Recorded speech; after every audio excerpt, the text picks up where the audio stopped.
This episode has a lot of violence. If you don't like that sort of thing, I recommend you stop watching right now. Also, fair warning, this episode contains some really messed up stuff. So if you think you can't handle it, stop watching. Now, if you still want to watch, then turn on subtitles because I am about to tell you the story of one of the most violent crime families in history. Family No. 41.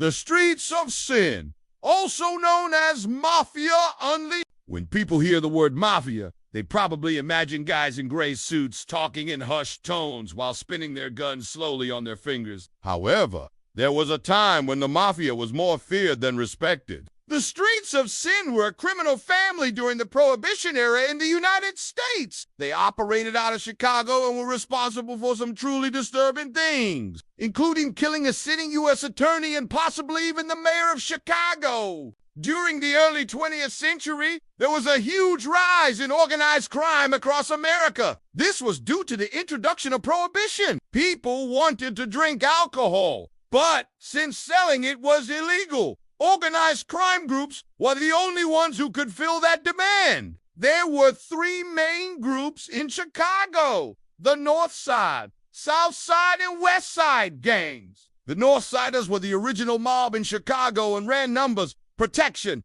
racketeering, and bootlegging operations. They made money by charging people to gamble on their property, protected businesses from rival gangs, and took over bars and breweries to sell illegal beer. They were led by the likes of Al Capone. Yeah, that Al Capone. He eventually moved to Florida after making a ton of money. Then there were the Southsiders, who weren't quite as powerful. They mostly dealt with numbers and policy rackets, which meant they made money by taking bets on horse races or sporting events and then collecting money on those debts. After the repeal of Prohibition, the Northsiders went legitimate. Well, at least some of them did. The Southsiders tried to do the same, but they couldn't escape their violent past. This is where the Westsiders came in. They had made their money largely on bootlegging, dealing illegal liquor, and they became a major player in the drug trade. Eventually, the Southsiders were completely pushed out of business. The Westsiders controlled all of Chicago. And then the Northsiders, well,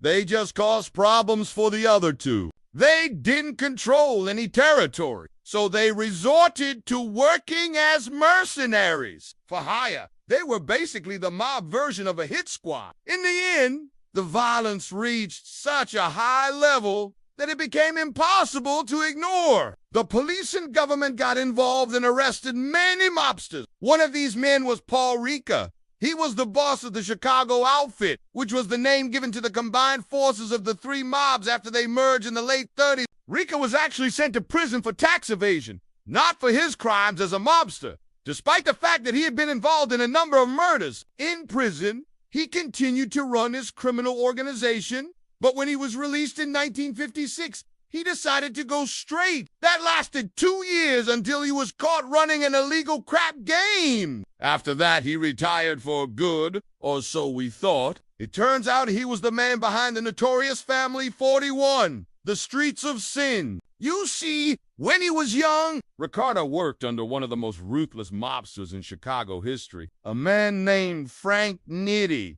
Nitti was a trigger man, someone who would get rid of targets of opportunity. Basically, one day, Nitti was ordered to kill a man named Dion O'Bahanian was the leader of the North Side gang. Like I said before, the Northsiders were trying to go legit, but O'Bahanian wasn't having much luck. He had several criminal trials coming up, and the feds seemed determined to put him away. In order to avoid jail time, he decided to testify against his former colleagues. This included Frank Nitti.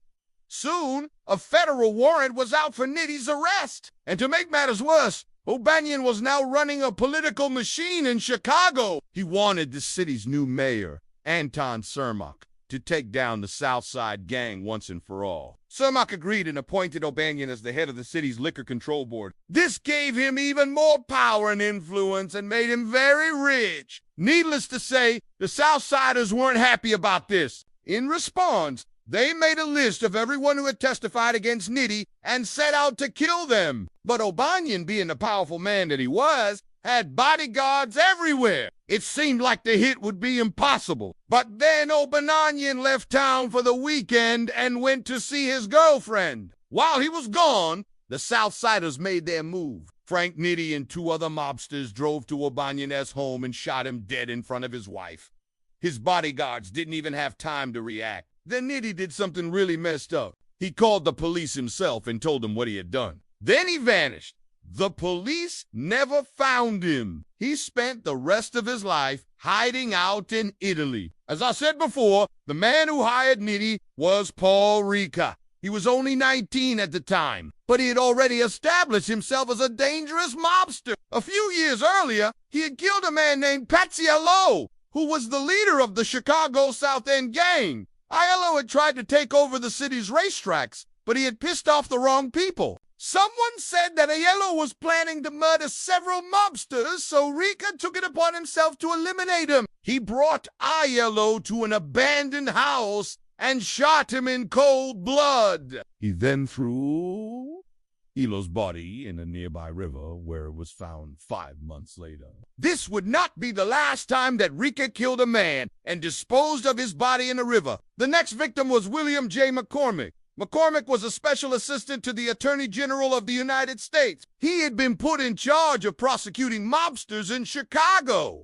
McCormick was investigating a number of illegal activities, including bombings, bribery, and election fraud. All of this was committed by the Chicago outfit, so they decided to send him a message. On June 6, 1927, he was driving home from work when two men in a car blocked his path. Another man was in the back seat with a Thompson submachine gun. He opened fire and hit McCormick several times. Then he and his accomplices drove off. They had chosen the perfect spot to ambush McCormick. There was no phone service in the area, and the nearest hospital was over a mile away. By the time anyone could get to him, he was dead. The mob had struck a fatal blow to the government. They had proven that they couldn't be touched. To this day, the murder of William McCormick remains unsolved. But another important person who was murdered by the streets of sin was a man named Anton Cermak. Cermak was the mayor of Chicago. He had been elected in 1931 on an anti-crime platform. This was great news for the city. Finally, someone was going to clean up all the corruption and violence. But Cermak soon learned how difficult that would be. Almost immediately after he took office, the mob tried to assassinate him. As he walked into a hotel, a bomb exploded, showering him with glass. It didn't kill him, though. A year later, he was campaigning for re-election when he was shot 4 times by a mysterious gunman. Again, he survived. But 2 days later, he died from complications. The man who pulled the trigger was a member of the Streets of Sin. He had been hired by mob boss Paul Ricca. Ricca was furious that Cermak had placed O'Banian in such a powerful position. He believed that the mayor was just using O'Banian to get votes and then would throw the mobsters in jail. He was wrong, but it didn't matter. Cermak was dead, and the Streets of Sin had proven that they were the most powerful force in Chicago. They remained that way until the government cracked down hard on the mafia in the 80s. Many mobsters were arrested and sent to prison. After that, organized crime was pretty much done in Chicago. Today, the city is one of the safest in the United States. Maybe this will be the last episode of this series, but I'll make one final announcement. All the information used in this video is available in a PDF file that you can download for free. Just click the link provided. Thank you for watching.